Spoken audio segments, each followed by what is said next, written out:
Hello students, I am doctor Raju Sharma. आज हम भारत की जलवायु के अंतर्गत अध्ययन करेंगे भारत की ऋतुओं का। तो सबसे पहले हम अध्ययन करेंगे भारत में शीत ऋतु का। भारत में शीत ऋतु 15 नवंबर से आरंभ होकर 15 मार्च तक रहती है।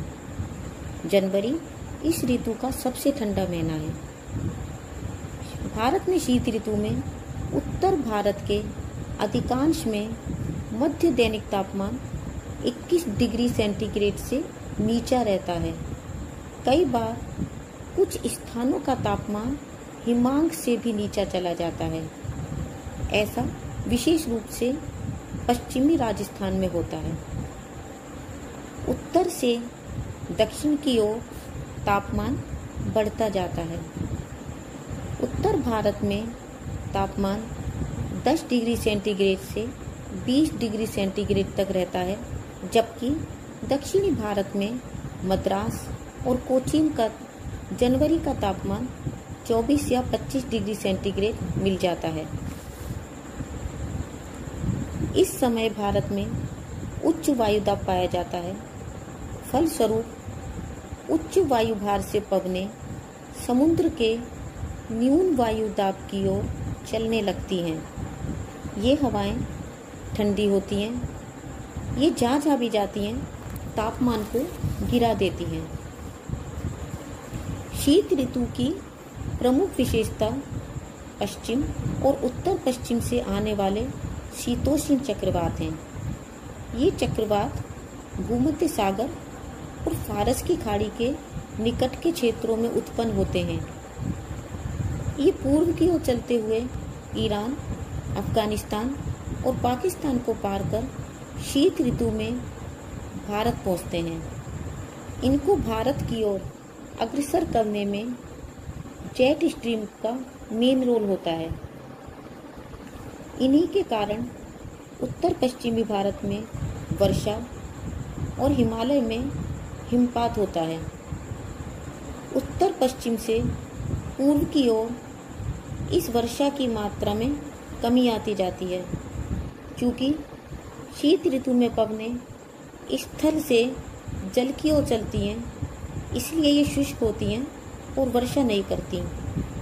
लेकिन जब ये पवनें बंगाल की खाड़ी से गुजरती हैं, तब ये कुछ नमी धारण कर लेती हैं और तमिलनाडु के तटीय भाग में वर्षा कर देती हैं।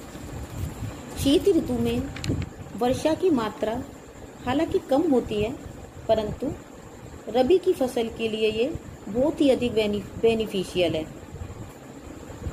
शीत ऋतु उत्तर की ओर से आने वाली ठंडी हवाओं से जब भी प्रभावित हो जाती है, तब भारत शीत लहर के प्रभाव में आ जाता है। तापमान एकदम गिर जाता है। आकाश में घना कोहरा छा जाता है। समुद्र की ओर बढ़ने पर कोहरा का प्रभाव कम होता जाता है। नेक्स्ट अध्ययन करेंगे हम ग्रीष्म ऋतु का। भारत में ग्रीष्म ऋतु 15 मार्च से 15 जून तक रहती है। मार्च के बाद सूर्य की किरणें कर्क रेखा की ओर बढ़ना आरंभ कर देती हैं। इस कारण समस्त भारत में तापमान बढ़ने लगता है।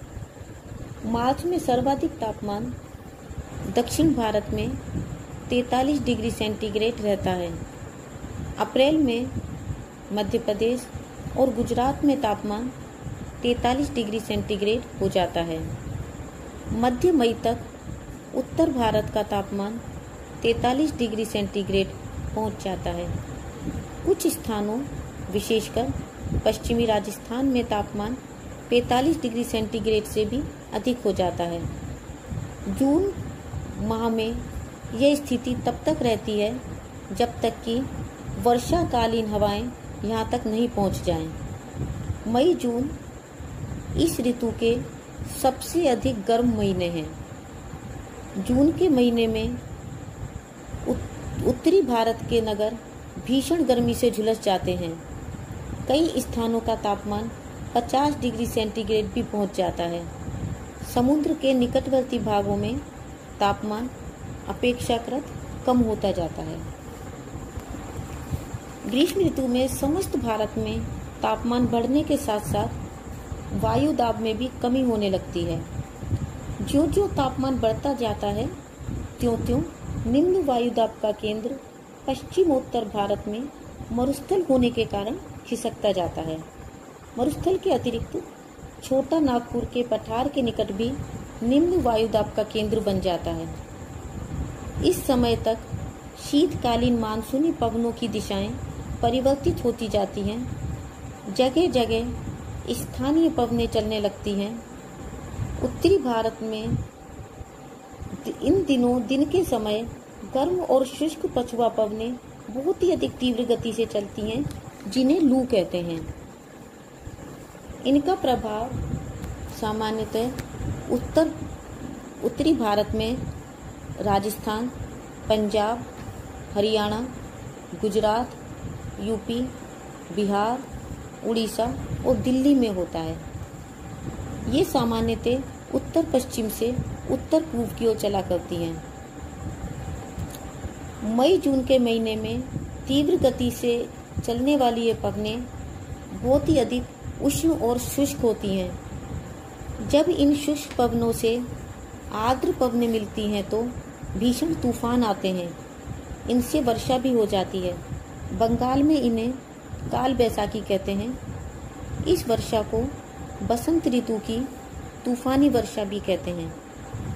इन तूफानों से कभी कभी ओले भी पड़ जाते हैं। मालाबार तट पर इस समय कुछ वर्षा हो जाती है, जिसे आम्र वर्षा कहते हैं। कहवा उत्पन्न करने वाले क्षेत्रों में इसे फूलों वाली बौछार कहते हैं। तो ये था ग्रीष्म ऋतु का वर्णन।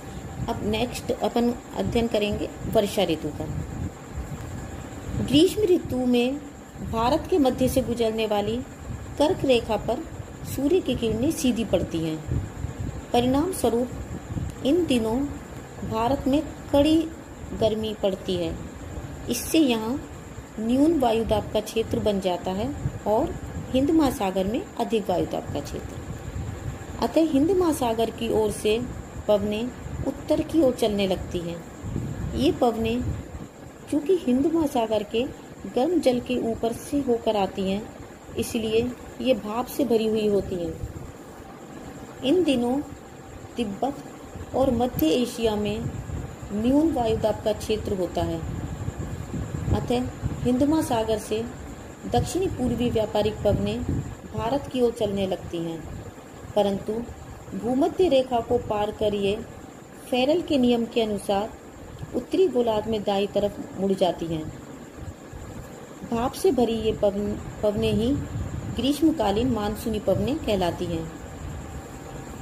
दक्षिण के पठार के कारण ये दक्षिणी पश्चिमी मानसूनी पवनें दो भागों में बट जाती हैं, अरब सागर का मानसून और बंगाल की खाड़ी का मानसून। पहला है अरब सागर का मानसून। अरब सागर से होकर आने वाली ये दक्षिणी पश्चिमी मानसूनी पवनें सब जो होती हैं, इसकी पहली शाखा पश्चिमी घाट पर्वत से टकराकर उसके पश्चिमी ढालों पर घनघोर वर्षा करती हैं। अरब सागर के मानसून की दूसरी शाखा नर्मदा और ताप्ती नदियों की घाटियों से होती हुई छोटा नागपुर के पठार तक पहुंचती है और बंगाल की खाड़ी के मानसून से जा मिलती है। अरब सागर के मानसून की तीसरी शाखा कच्छ, राजस्थान और पंजाब के ऊपर से होती हुई हिमालय तक पहुंचती है। राजस्थान में इन भाप से भरी पवनों को रोकने के लिए कोई ऊंचा पर्वत नहीं है, अतः राजस्थान में ये पवनें या तो बिल्कुल वर्षा नहीं करती या करती हैं तो बहुत कम। आगे कश्मीर में पहुंचकर ये पवनें हिमालय से टकराकर घनघोर वर्षा करती हैं। तो ये तीनों शाखाएं थी अरब सागर के मानसून की। अब नेक्स्ट है बंगाल की खाड़ी का मानसून। बंगाल की खाड़ी से होकर आने वाली दक्षिणी पश्चिमी मानसूनी पवनें उत्तर पूर्व में हिमालय तक पहुंचती हैं।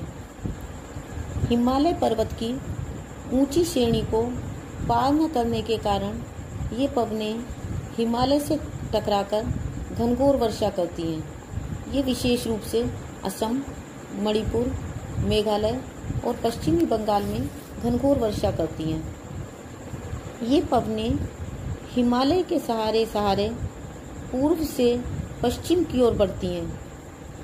गंगा के मैदान में ये मानसूनी पवनें जल बरसाती हुई ज्यों-ज्यों पूर्व से पश्चिम की ओर बढ़ती हैं, त्यों-त्यों इनमें नमी कम होती जाती है। यही कारण है कि गंगा के मैदान में पूर्व से पश्चिम की ओर वर्षा की मात्रा घटती जाती है। राजस्थान तक पहुँचते पहुँचते इन हवाओं की नमी लगभग समाप्त हो जाती है।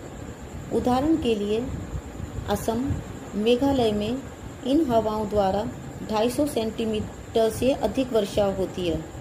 गंगा के निचले मैदान में 200 सेंटीमीटर, गंगा के मध्यवर्ती मैदान में 100 से 150 सेंटीमीटर, पंजाब हरियाणा में 50 सेंटीमीटर और राजस्थान में 10-12 सेंटीमीटर वर्षा होती है। मेघालय का मासिनराम संसार की सर्वाधिक वर्षा प्राप्त करता है। मासिनराम खासी पहाड़ियों में स्थित है जो कीपाकार हैं, अतः बंगाल की खाड़ी से आने वाली भाप से भरी पवनें इस पहाड़ी को पार नहीं कर पाती और इससे टकराकर घनघोर वर्षा करती हैं। भारत में जो वर्षा होती है वो उसका जो वितरण बड़ा ही असमान है। इस दृष्टि से भारत में जो वर्षा के क्षेत्र हैं उनको कई भागों में बांट सकते हैं, जैसे अधिक वर्षा वाले क्षेत्र, मध्यम वर्षा वाले क्षेत्र, न्यून वर्षा वाले क्षेत्र और अति न्यून वर्षा वाले क्षेत्र। अधिक वर्षा वाले जो क्षेत्र हैं वह 200 सेंटीमीटर से अधिक वर्षा होती है। पश्चिमी तट के कोंकण, मालाबार तट, दक्षिणी कनारा, पूर्वी उत्तर प्रदेश, बिहार, वेस्ट बंगाल के भाग, असम, मणिपुर, मेघालय, त्रिपुरा, नागालैंड, मिजोरम इसके अंतर्गत मेनली आते हैं। मध्यम वर्षा वाले क्षेत्र वो हैं जहां 100 से 200 सेंटीमीटर तक वर्षा होती है। इसके अंतर्गत पश्चिमी घाट के पूर्वोत्तर ढाल, पश्चिमी बंगाल के दक्षिणी पश्चिमी भाग, उड़ीसा, बिहार, पूर्वी यूपी, हिमालय के दक्षिण में तराई, ये आदि क्षेत्र आते हैं। न्यून वर्षा वाले जो भाग हैं उनके अंतर्गत 50 से 100 सेंटीमीटर वर्षा वाले भाग आते हैं। इसके अंतर्गत अधिकांश दक्षिण का पठारी भाग, गुजरात, मध्य प्रदेश, कर्नाटक, पूर्वी राजस्थान प्रमुख रूप से आते हैं। न्यून वर्षा वाले भागों में 50 सेंटीमीटर से कम वर्षा होती है। इसके अंतर्गत राजस्थान का पश्चिमी भाग विशेष रूप से आता है। तो आज बच्चों हमने भारत की ऋतुओं का अध्ययन किया और वर्षा के जो क्षेत्र हैं उनका अध्ययन किया। नेक्स्ट टाइम हम जलवायु से संबंधित दूसरे विभिन्न तथ्यों का अध्ययन करेंगे। तब तक के लिए a very happy learning and have a good day. Thank you.